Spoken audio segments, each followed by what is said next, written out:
Hello students, I welcome you all to ABC, that is Alina Botany classes, and today we are dealing with another topic of phycology, that is study of algae.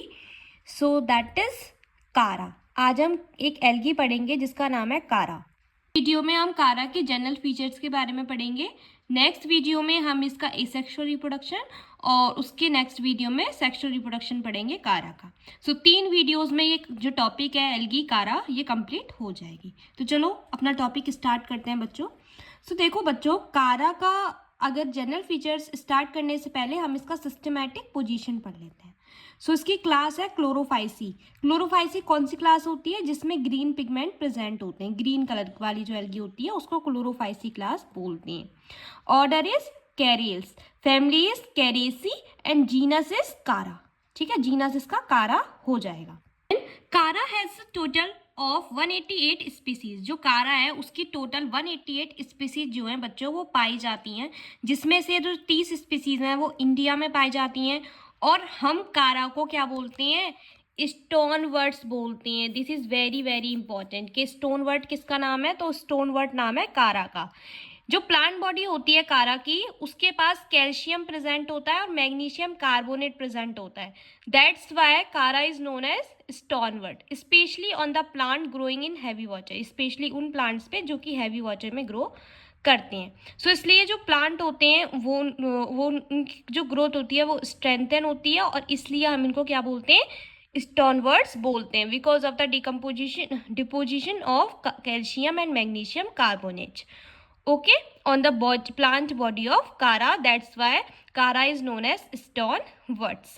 Let's talk about the thallus structure of Kara. अगर हम कारा के thallus structure की बात करेंगे तो जो plant body होती है कारा की वो मल्टी सेलुलर होती है, मैक्रोस्कोपिक होती है, और बच्चों वो डिफ्रेंशिएटेड होती है राइजॉइड में और मेन एक्सिस में. मेन एक्सिस और राइजॉइड्स में वो क्या होती है? डिफ्रेंशिएटेड होती है.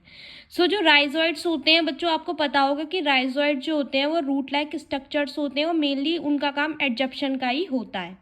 सो यहाँ देख लेते हैं कि राइजॉइड्स का क्या काम है और राइजॉइड कैसे दिखते हैं. तो जो राइजॉइड्स होते हैं वो white thread like multi cellular branch structure होते हैं जो कि प्लांट के बेस से अराइज होंगे. उनके पास राइजोइयल प्लेट होगी जो कि एक टफ्ट ऑफ ब्रांच राइजोइड्स को देगी. राइजोइड जो होंगे उनका काम देख लेते हैं. तो राइजोइड जो होते हैं वो एक ऑर्गन ऑफ अटैचमेंट की तरह काम करती हैं और उनका मेन काम होता है एब्जॉर्प्शन ऑफ मिनरल्स का एब्जॉर्प्शन कराना. जो मेन एक्सिस होती है राइजोइड्स की, जो मेन एक्सिस होती है कारा की, वो एपिगियल होती है, लॉन्ग होती है, लंबी होती है, ब्रांच्ड होती है, और वो नोड्स और इंटरनोड्स में डिफरेंशिएटेड होती है. ठीक है, हम देख लेते हैं कि इंटरनोड और नोड क्या होती है. देखो बच्चों, जो इंटरनोड होगा, 2 नोड होंगी, उनके बीच की जो बीच की जगह होगी ना उसको इंटरनोड बोलेंगे. तो जो मेनली इंटरनोड होती है वो उसके पास 2 तरीके के सेल्स होते हैं. एक होते हैं एक्सियल सेल्स और एक होते हैं इंटरनोडल सेल्स, और एक होती है कॉर्टिकल सेल्स. उनके पास 2 तरीके के सेल्स हैं, एक्सियल सेल्स जिनको इंटरनोडल सेल्स भी बोलते हैं और दूसरे हैं कॉर्टिकल सेल्स. बच्चों, आपको बीच में प्रेशर कुकर की आवाज़ आ रही थी, खाना बन रहा था घर पे इसलिए. So please ignore it. अब पढ़ लेते हैं नोड के बारे में. तो देखो, नोड जो होती है उसके पास एक central pair of cells present होती हैं और जो कि 6 से 20 पेरीफेरल सेल से सराउंडेड होती है. इनके पास 3 टाइप की अपेंडेजेस अराइज होती हैं नोड से.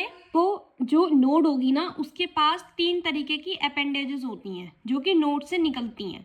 तो पहली है ब्रांच ऑफ लिमिटेड ग्रोथ, दूसरी है ब्रांच ऑफ अनलिमिटेड ग्रोथ, और तीसरी है स्ट्रेप्यूलोड्स. सबसे पहले ब्रांच ऑफ लिमिटेड ग्रोथ के बारे में पढ़ लेते हैं. तो ये जो होती हैं बच्चों, ये अराइज होती हैं एक होस्ट में जिनके पास 6 से 16 नोड से अराइज होती हैं मेन एक्सिस से, and they cease to grow after forming 5 से 15 नोड्स. और जब इनके पास 5 से 15 नोड्स हो जाते हैं तो ये अपना नंबर बढ़ाती हैं. इसलिए इंटरनोड्स को बोलते हैं ब्रांच ऑफ लिमिटेड ग्रोथ. मतलब इनकी जो ग्रोथ होती है वो लिमिटेड होती है. जब 5 से 15 नोड्स जो होती हैं ये फॉर्म कर लेती हैं तो ये सीज हो जाती हैं. मतलब अब ये आगे नहीं बढ़ेंगी, इतने ही सेल्स का, इतने ही नोड्स का ही फॉर्मेशन करेंगी, लिमिटेड है ये. ठीक है। सो इनको हम प्राइमरी लेटरल्स भी बोलते हैं, लीव्स भी बोलते हैं और ब्रांचलेट्स भी बोलते हैं। जो इंटरनोड्स होती हैं इन ब्रांचेस की वो छोटी होती हैं मेन एक्सिस से। सो ये हो गया branches of limited growth. Let's talk about the branches of unlimited growth. जो ब्रांचेस होंगी अनलिमिटेड ग्रोथ वाली, वो जो होंगी उनकी ग्रोथ जो होगी ना वो बहुत ज़्यादा होगी, वो इनडेफिनेट मैनर में ग्रो करेगी। ठीक है। So the branches arise from the axil of the branches of limited growth and are also known as axillary branches. इन ब्रांचेस को हम एक्सिलरी ब्रांचेस भी बोलते हैं और ये इनडेफिनेट वे में ग्रो करती हैं मेन एक्सिस की तरह। तीसरा है हमारा स्ट्रेपुलोड। सो जो बेसल नोड होती है लिमिटेड ग्रोथ की ब्रांचेस की, वो कुछ यूनिसेलुलर आउटग्रोथ को बनाती है, डेवलप करती है, जिनको स्ट्रेपुलोड्स बोलती हैं। तो जो जो 3 तरीके के जो नोड्स के टाइप थे वो कंप्लीट हो चुके हैं। बच्चों देखो ये मैंने डायग्राम बनाया आपके लिए, ये है ब्रांचेस ऑफ लिमिटेड ग्रोथ। ये लिमिटेड ग्रोथ की ब्रांचेस हैं। जैसे कि देखो सबसे पहला हमारा ये इंटरनोड्स हैं, दीज आर द नोड्स, ये हमारे नोड्स हैं और ये हमारे इंटरनोड्स हैं, मतलब 2 नोड्स के बीच की जो जगह है उसको इंटरनोड्स बोलती हैं। ये न्यूक्यूल है, ये ग्लोब्यूल है ना, ग्लोब्यूल है ये डिसेंडिंग कॉर्टिकल फ्लामेंट्स हैं, ये असेंडिंग कॉर्टिकल फ्लामेंट्स हैं, ये सेकेंडरी लेटरल्स हैं। ठीक है, जो कि ब्रांच ऑफ लिमिटेड ग्रोथ से बन रही थी। ठीक है, स्ट्रेपुलोड्स, यहीं से स्ट्रेपुलोड्स का फॉर्मेशन देखने को मिलता है। ठीक है, आप देख लो इस स्ट्रक्चर को। और देखो बच्चों ये जो स्ट्रक्चर है ये मैंने ट्रांसफर सेक्शन बनाया है इंटरनोड का। मतलब अगर हम ट्रांसफर सेक्शन में इंटरनोड को देखें तो उसके पास 2 तो कोर्टिकल सेल्स होंगी और ये यहाँ पे बीच में एक सेंटर में सेल होगा। ठीक है, अब इसके बाद देखो बच्चों ये मैंने कारा का डायग्राम बनाया है। ये हमारी शूट है अनलिमिटेड ग्रोथ वाली, मतलब ये बहुत ज़्यादा ग्रोथ करेगी, अनलिमिटेड मैनर में ग्रो करेगी। ठीक है, ये शूट है लिमिटेड ग्रोथ वाली, ये नोड है और ये इंटरनोड है, ये मेन एक्सिस है हमारी और ये राइजोइड्स हैं जो कि एंकरिंग ऑर्गन की तरह काम करेंगी और एब्जॉर्प्शन करेंगी। So this is a diagram of कारा। आप देख लो बच्चों इसको, आई होप आपने ये देख लिया होगा। चलो अब हम पढ़ लेते हैं सेल स्ट्रक्चर ऑफ कारा। सो बच्चों जो नोडल सेल्स होते हैं वो यूनिन्यूक्लिएट होते हैं, मतलब उनके पास सिंगल न्यूक्लियस प्रेजेंट होगा और डेंसली साइटोप्लाज्म होगा। उसके पास फ्यू से स्मॉल इलिप्सॉइडल क्लोरोप्लास्ट प्रेजेंट होंगे। जो इंटरनोडल सेल्स होते हैं वो एलोंगेटेड होते हैं, मतलब लंबे होते हैं और उनके पास सेंट्रल वैक्यूल प्रेजेंट होता है लार्ज, और जो बहुत सारी न्यूक्लियाई होंगी वो न्यूमेरेबल डिस्क्वाइड क्लोरोप्लास्ट में प्रेजेंट होती हैं। साइटोप्लाज्म होता है इन सेल का, वो डिवाइडेड होता है इनर एंडोप्लाज्म में और आउटर एक्टोप्लाज्म में। जो कुछ ही जो एंडोप्लाज्म होता है वो कैपेबल होता है स्ट्रीमिंग के लिए। जो स्ट्रीमिंग होती है साइटोप्लाज्म में वो